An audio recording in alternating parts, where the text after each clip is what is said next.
Oke, jadi ini kita ngomongin tentang kasus pembunuhan gadis SMA di Jepang yang akhirnya terpecahkan setelah 14 tahun.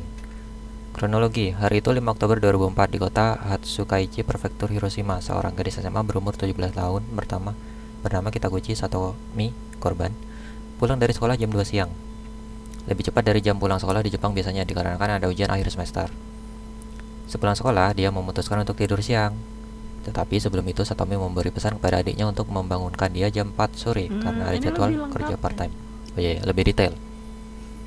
Ya, dia minta adiknya untuk bangunin jam 4.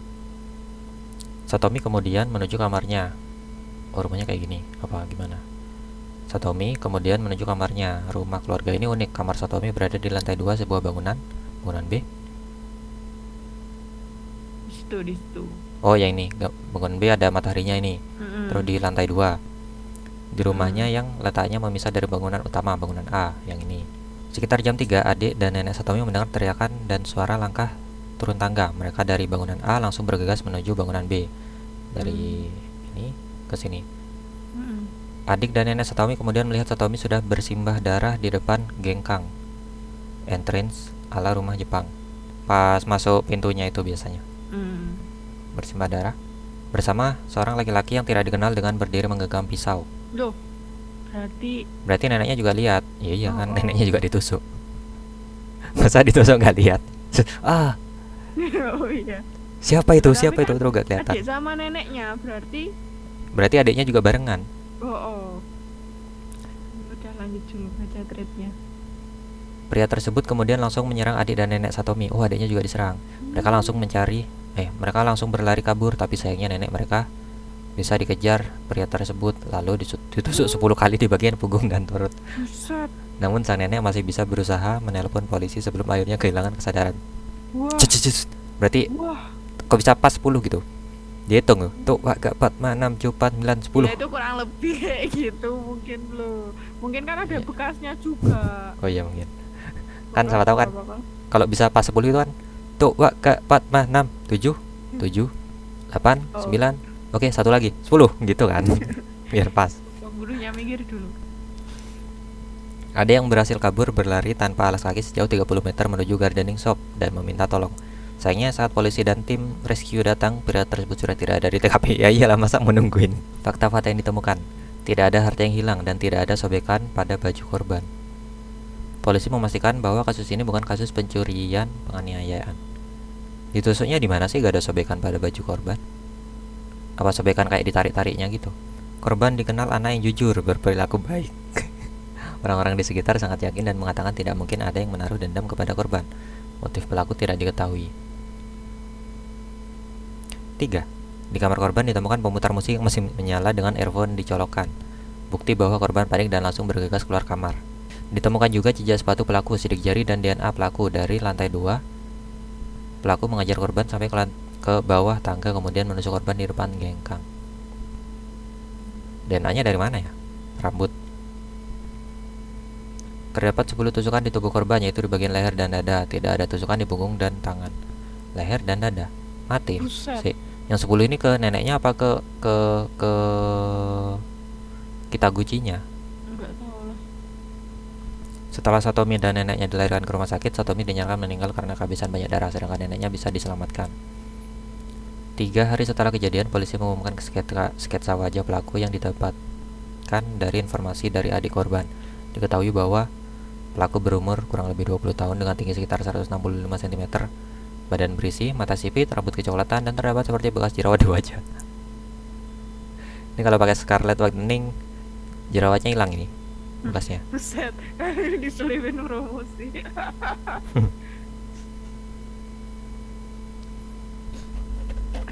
Muncul saksi mata yaitu tetangga.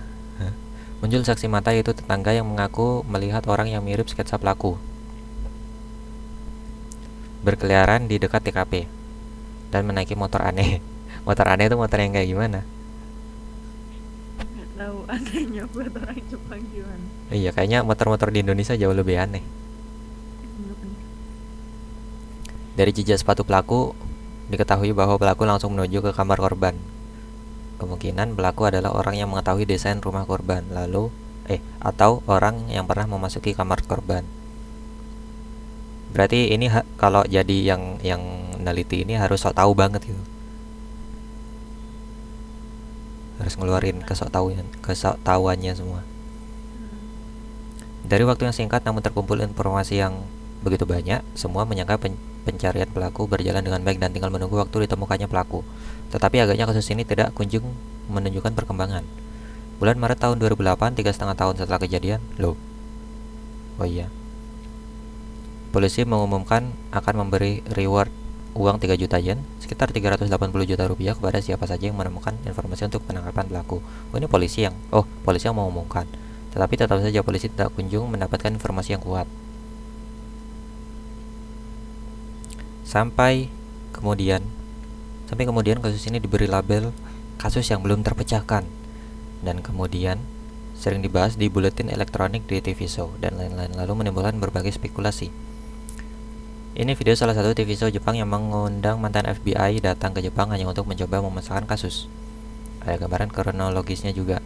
Silakan bisa dicek videonya. Cek yuk. Saat itu melalui blognya, ayah korban pun selalu memohon bantuan informasi agar kasus ini tidak dilupakan begitu saja. Satomi. Bla bla bla. Kasus yang belum terpecahkan selama 14 tahun ini kemudian pada 2018 tiba-tiba menunjukkan perkembangan. Ini yang ngurus ganti-ganti apa gimana ya? Kayaknya gitu, masa nggak ada regenerasi? Ya masa mau? Misalkan kamu kerja gitu, baru masuk nih di kepolisian yang ngurus-ngurus ini Oh iya. pembunuhan. Dari sekian banyak pembunuhan yang ada di Jepang, aduh, bos, masa kita ngurusi pembunuhan yang sudah 10 tahun belum terungkap gini? Ini masih ada nih 25.000 pembunuhan lainnya gitu. Masa mau ngurus yang ini gitu? Masa gak gitu? Dari mana tadi? Oh ini. 13 April 2018, di prefektur Yamaguchi, pria bernama Kashima Manabu ditangkap polisi karena kasus penganiayaan terhadap rekan kerjanya.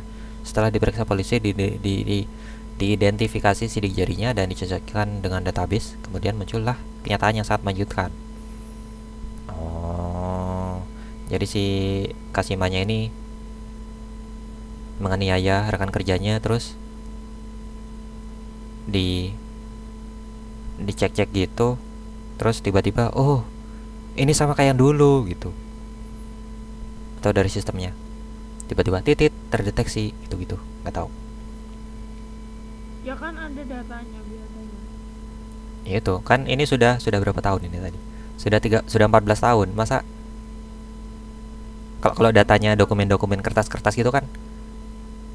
Oh enggak di dokumen, enggak di kertas lah Pak, pasti kan ada di sistemnya. Ya nggak tahu di sananya Atau kayak gimana. orang-orang yang kayaknya ada deh, orang-orang catatan orang-orang yang itu gitu, yang bermasalah gitu. Ya mungkin.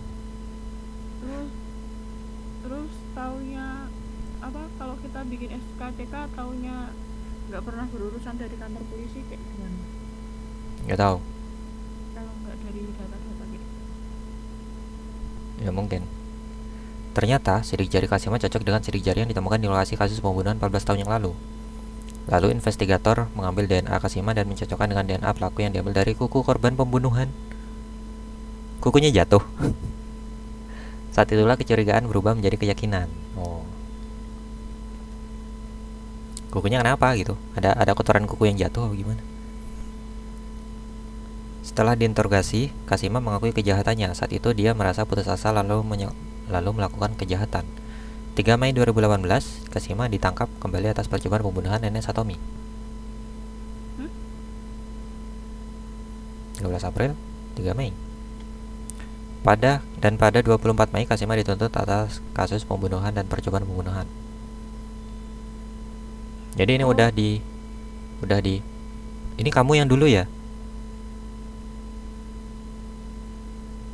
Terus ditangkap kembali. Berarti belum ditangkap.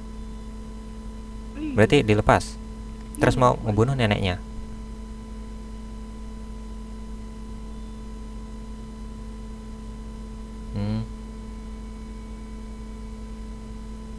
Di pengadilan tanggal 3 Maret 2020. Di pengadilan tanggal 3 Maret 2020, Kishima mengakui atas semua prosekusinya. Dalam pertanyaan terdakwa 4 Maret dia mengatakan, saya selama ini hidup dengan tidak meyakin. Aku baca mana sih? Saya selama ini hidup dengan tidak memikirkan tentang kejadian itu dan mencoba untuk tidak mengingatnya. Kon, apa ini kon? Continue. Oh ini lanjutannya. Saya mungkin tidak ingat detail kejadian hari itu, tetapi saya akan mengatakan semua yang saya ingat di sini. Saya sangat menyesal telah menyebabkan insiden karena alasan egois saya. Kashima juga mengatakan dirinya sendiri cocok mendapatkan hukuman mati, dan keluarga korban pun berharap tersebut. Setelah itu, pada 18 Maret 2020, dia dijatuhi hukuman penjara seumur hidup dan tidak mengajukan banding. Mengajukan banding itu gimana? Ya kan ada biasanya tersangka tuh dikasih dikasih kesempatan buat mengajukan banding, maksudnya dia sambil ngumpulin, dibantu sama pengacara gitu mungkin, terus ngumpulin alasan-alasan gitulah, terus biar diringanin hukumannya kayak gitu. Apa yang sebenarnya terjadi? Kashima lahir ini segini aja.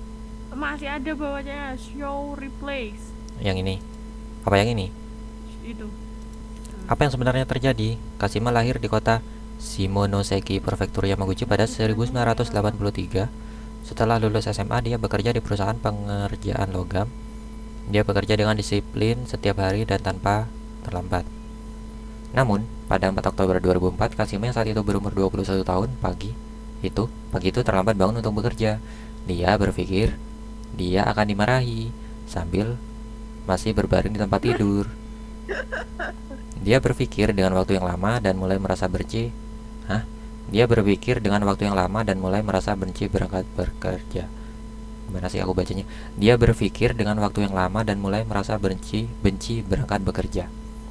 BBB. Ya, belum selesai tuh. Jadi dia gimana nih, nggak ada lanjutannya. Jadi dia ini orang yang disiplin. Terus pada suatu hari dia terlambat bangun. Terus langsung overthinking tuh. Waduh, nanti aku dimarahin nih. Males banget tuh bekerja. Iya benar-benar. Mulai merasa benci berangkat bekerja. Dia memikirkan untuk pergi ke Tokyo menaiki sepeda motor. Dia membeli kompas dan pisau lipat di hardware store. Alasan dia membeli itu adalah karena dia pikir jika dia pergi ke timur, pasti akan sampai di Tokyo. Dan kalau ada pisau, dia akan bertahan hidup di alam. Oh, dia berpikiran untuk pergi ke alam bebas. Ini kan disiplin bekerja nih. Terus sekali telat berangkat langsung berpikiran untuk tinggal di alam bebas. Gitu. ini overthinkingnya lebih parah daripada aku ini.